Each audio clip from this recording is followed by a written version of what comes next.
Hi, this is Brent with Production Expert, and today we are taking a look at the PreSonus ATOM SQ. This is PreSonus's latest MIDI controller, and it's following on from their successful ATOM pad controller with a lot of new features, and we're going to dive into what these features are and how you can use them. The ATOM is native to Studio One, of course, but it's also native to Ableton and has a lot of integration with Ableton Live, as well as it works completely with other digital audio workstations, and you can map the controls here to whatever you like. As with all PreSonus hardware products, it also comes with Studio One Artist, and this one also comes with a copy of Ableton Live Lite. In terms of I/O, this is incredibly simple. We've just got USB-C lead and it's bus powered. That's it. There's nothing else to it. This is sort of a no-frills MIDI controller, and its intended purpose is to really help you jump out of the door and start working with a more tactile approach. The SQ is a really neat MIDI controller, but I think where it comes into its own is with the pattern mode in Studio One. Using this to build melodic and rhythmical sequences is where I found the most creative freedom when using the SQ and breaking away from just using the monitor and looking at Studio One all the time. If we want to adjust the display and some of the LED backlighting features on the ATOM SQ, we can head into the setup menu, and here using these little switches along the top, we can toggle stuff like the screen brightness, and the same for the LEDs. So if you were performing on stage, you might want to knock the brightness down a little bit.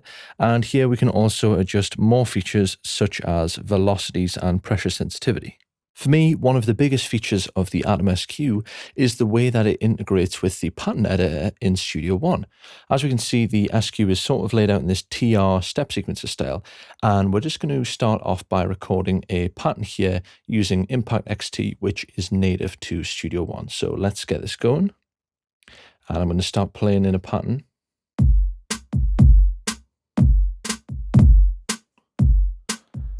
I can keep adding to it as it loops around.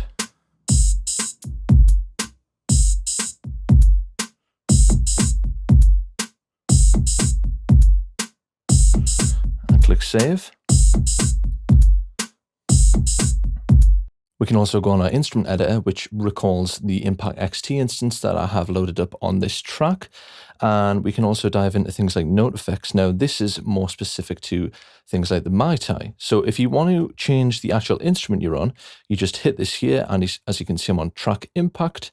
Now I'm on the performance for the impact view and the pad impact view. Now if I press these tracks up and down, now I've gone on to the MIDI view. So I've now got an instance of MIDI loaded up, and as you can see, all of the controls here are pre-mapped. So decay, my master gain, the cutoff, resonance. It's really nice, and you can see how the SQ plays most friendly with Studio One, as obviously this is designed around the Studio One environment. I can also load up some of the editor effects here, and I can quantize, I can adjust the snap, and I can also transpose and nudge right from the SQ here, which is really nice. The Fat Channel is another plugin that comes with Studio One Professional, and a lot of the effects here, again, are pre-mapped to the SQ's controls. So right from the get-go, I can start doing stuff like low-frequency roll-off just using the SQ, and there's no mapping that needs to be done here whatsoever. Okay, finally, I have Presence loaded up, which is again another native plugin and virtual instrument to PreSonus Studio One. And here I want to show you how the ATOM SQ allows you to become a much better musician than you actually are. So if I go through the toggle browser here, as you can see, I've got chord effects, ARP effects. Basically, this allows me to be able to play certain voicings of chords. So if I add a chord effect, as you can see on the screen, it's now brought up the Chorder plugin, which is a note effect plugin within Studio One. And using this, I can play different types and different harmonic structures of chords. If I keep going to the right here, I have all of my different effects like my mod wheel sensitivity, my pitch bend. I can adjust these and map them to different things. But if I go one step further, I can go into scale mode, and here you can adjust what type of scale it is that you're going to play. As you can see, the SQ is now snapping to the type of scale. So not only is this an educational tool, but you could use this so you're not going to make any mistakes in a live scenario. So let's flick through these. So we have major. And next we have melodic minor, and the pads that are backlit here are going to be the correct pads to play to get the correct scale, but we can change that again in the keyboard mode and do either continuous, scale only mode, and using scale only, that means you literally can't play a wrong note. And these notes along the top here are just set to a different octave range. And again, you can adjust them down here.